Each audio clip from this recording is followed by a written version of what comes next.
नमस्कार दोस्तों, मैं एस्ट्रोलॉजर अमित माहौर आपका फिर से स्वागत करता हूं अपने यूट्यूब चैनल पे।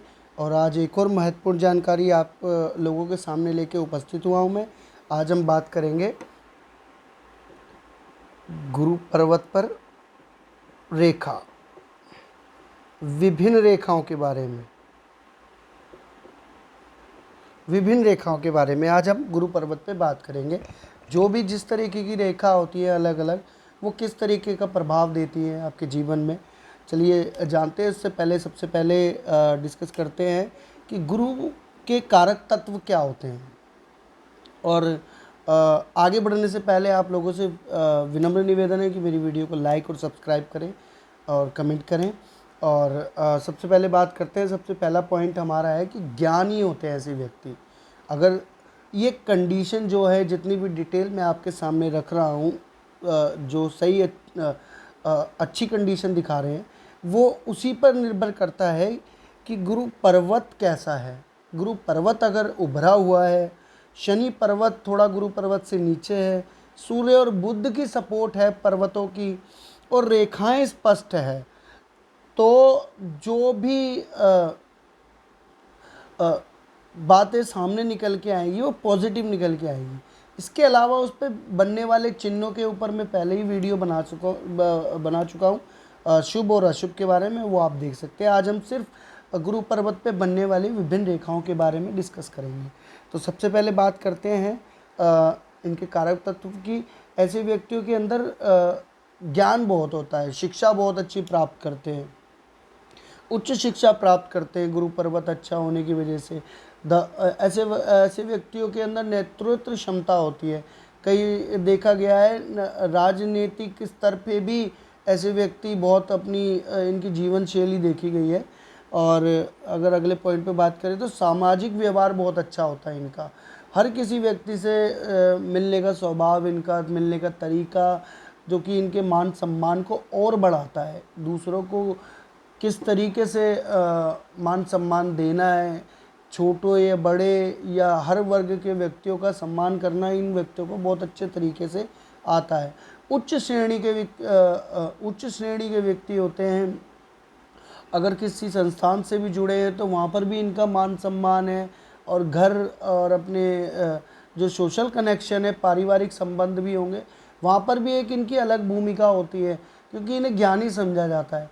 इनके ज्ञान को कई बार तो नकार दिया जाता है, लेकिन अंत समय तक आते आते जैसी जैसे उम्र इनकी बढ़ती है तो इनके ज्ञान को स्वीकार करते हैं लोग पूर्णतः तरीके से, और उनकी बात भी मानकर चलते हैं। ऐसे व्यक्ति धनवान भी होते हैं, स्वाभिमानी बहुत होते हैं, अपने दम पे आगे बढ़ने वाले, और धार्मिक बहुत होते हैं। अपने धर्म का मान सम्मान करना और दूसरे की धर्म का मान सम्मान करना बहुत अच्छे से आता है। समाज को इन्होंने दिया ही है। ऐसे व्यक्तियों ने ज्ञान समझ लीजिए या कोई खोज, ऐसे व्यक्ति वैज्ञानिक भी होते हैं। किसी रिसर्च में एकदम से खो जाना, डूब जाना, परिवार तक को छोड़ देना और समाज के लिए कुछ ऐसा कर दिखाना कि वो आगे तक उसका सुख भोग सकें। व्यक्तित्व बहुत प्रभावी होता है इनका। इनके व्यक्तित्व इतना प्रभावी होता है कि व्यक्ति इनके पीछे भी इनके सामने भी और इनके पीछे भी नतमस्तक होते हैं। तो आगे बात करते हैं सर्वप्रथम इन पे बनने वाली सीधी रेखाओं के बारे में। इस तरीके से अगर कोई रेखा सिंपल सी बन रही है और ना तो वो मस्तिष्क से और ना मस्तिष्क रेखा और ना हृदय रेखा से मिल रही है, तो ऐसे व्यक्ति क्या होता है, बहुत ज्ञानी होते हैं। अपने धार्मिक माहौल में जीते जीते एक अपनी उच्च श्रेणी के व्यक्ति अपने आप को दिखाते हैं या वो बनी जाते हैं। जैसी उनकी जीवन शैली होती है ना, अपने आप कामयाबी उनके कदम चूमती है। इसकी वजह यही है क्योंकि उनका ज्ञान, उस ज्ञान को इस्तेमाल करके वो श्रेणी को हासिल करते हैं। अब बात करते हैं कि हृदय रेखा से टच होती हुई कोई रेखा निकल के यहाँ इस तरफ आती हुई, जो कि गुरु पर्वत पे आती है, तो ऐसे व्यक्ति मन के भी बड़े भावुक होते हैं और दिल से ही दिल की बातें अधिक सुनने वाले और ज्ञान को सर्वोपरि रखने वाले, किसी का दिल ना दुखाने वाले, हर परिवार, कुछ व्यक्ति ऐसे होते हैं जो ज्ञान तो रखते हैं लेकिन सामने वाले व्यक्ति का दिल भी दुखा देते हैं, और अपने ज्ञान के घमंड में किसी का मान सम्मान भी नहीं करते।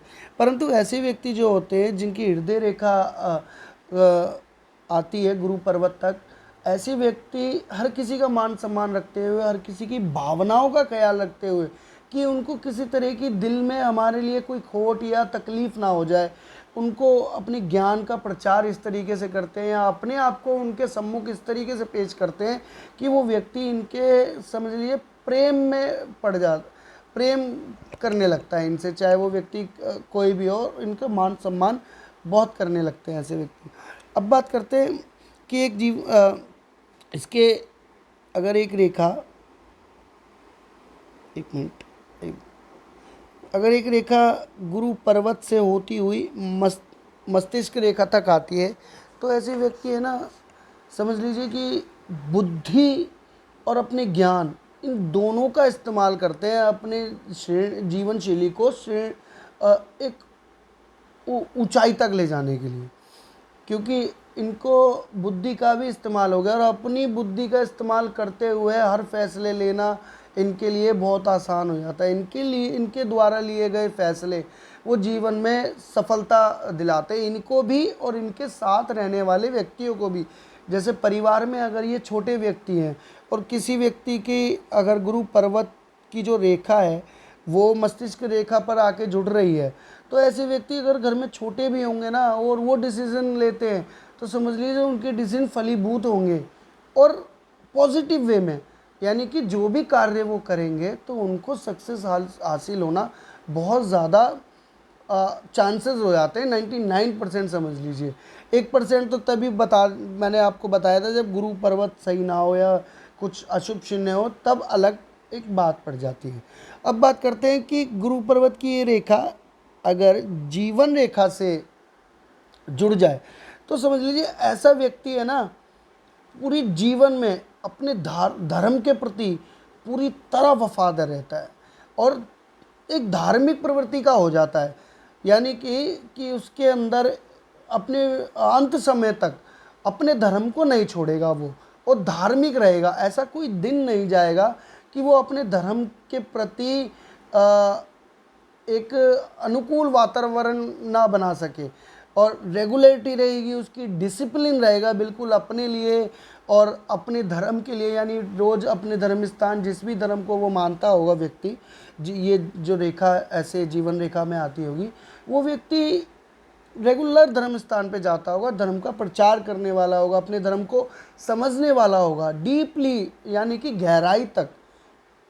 ऐसे व्यक्ति जीवन के मूलभूत सिद्धांतों को बिल्कुल साथ लेकर चलते हैं, महत्वाकांक्षी होते हैं बिल्कुल। जीवन शैली इनकी एक तरीके से इनका एक रोजगार या समझ लीजिए जीवन शैली जो बन जाती है ना, अर्निंग के जो सोर्स बनते हैं वो भी धार्मिक पर रिलेटिव बन जाते हैं। समझिए आप, ऐसे व्यक्ति ज्योतिषी भी हो सकते हैं, एस्ट्रोलॉजर भी हो सकते हैं, वैज्ञानिक भी हो सकते हैं, कवि हो सकते हैं, काल्पनिक कल्पना, एक उनके अंदर कल्पनाशील एक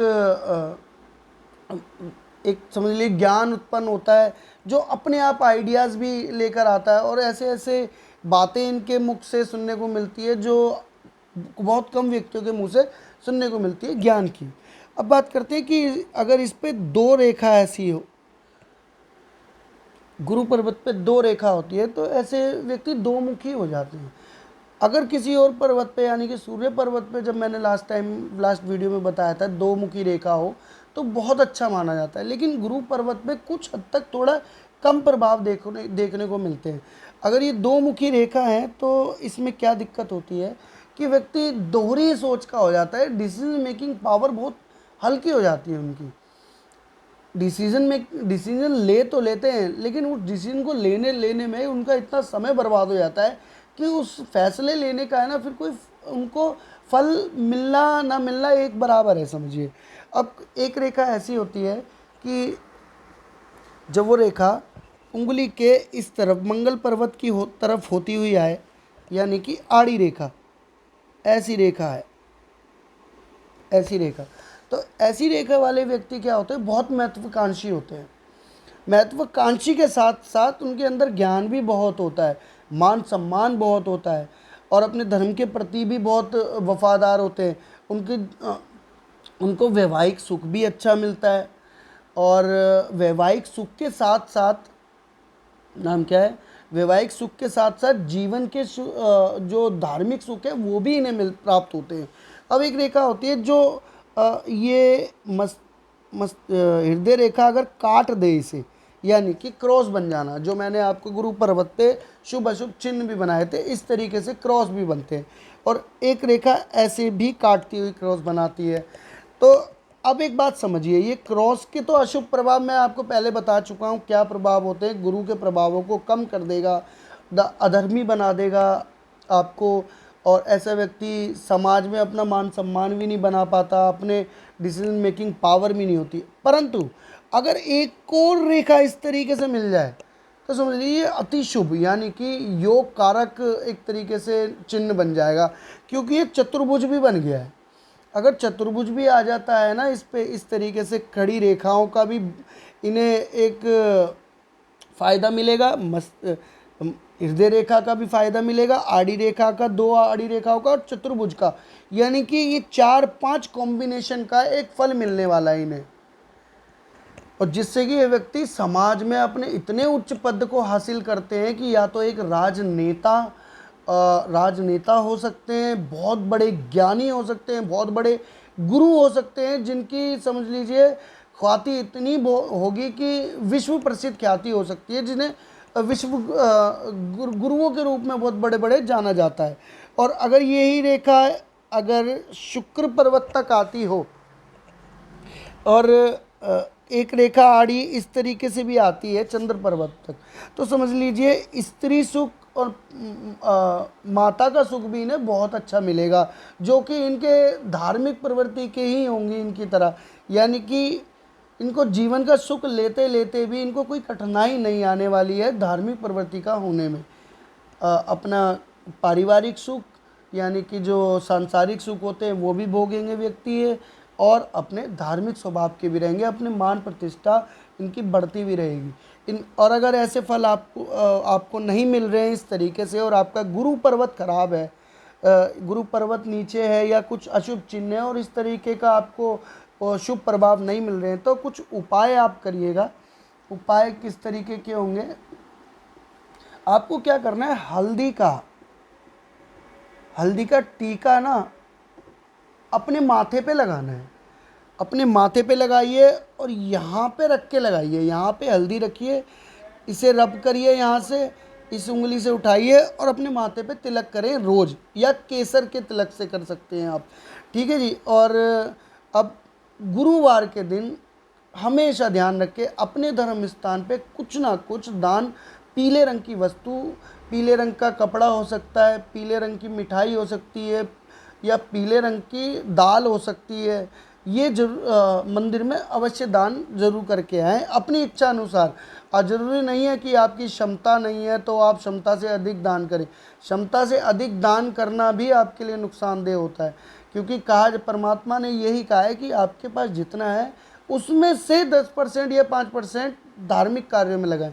तो अगर आपको ये इसका अच्छा फल प्राप्त करना है तो जैसे हल्दी हो गई, चने की दाल हो गई, पीले रंग का कपड़ा हो गया, पीले रंग के लड्डू हो गए, पीले रंग के फल हो गए, आप मंदिर में रेगुलर दान करते रहिए, और ये रेगुलर रखिए, ये कोई 1 या 2 महीने तक 11 वीरवार या किसी वीरवार का नहीं, रेगुलर रखिए। फिर आप देखिए फ़र्क, जो गुरु के प्रभाव आपको अच्छे नहीं मिल रहे हैं वो सारे प्रभाव आपको मिलना चालू हो जाएंगे। तो आज जो जानकारी मैंने दी ये गुरु पर्वत पे बनने वाली रेखाओं के बारे में थी, और आप देखिए और समझिए, आप खुद सीखिए, अपने हाथ देखना इन वीडियो के ज़रिए। तो आशा करता हूँ दोस्तों आपको ये वीडियो ज़रूर पसंद आई होगी। पसंद आई हो तो मेरे वीडियो के कमेंट बॉक्स में कमेंट ज़रूर करिए, अपनी राय पेश करिएगा, और मैं आगे भी ऐसी वीडियो लाता रहूँगा। तो आज के लिए मैं आपसे विदा लेता हूँ, और वीडियो को देख के आप समझिए, और मिलते हैं अगली वीडियो में। शनि पर्वत पे बनने वाली रेखा है, वो हर पर्वत पे बनने वाली कुछ महत्वपूर्ण रेखाओं के बारे में जानकारी आपको उपलब्ध कराऊंगा। तो आज के लिए नमस्कार। मिलते हैं अगली वीडियो में।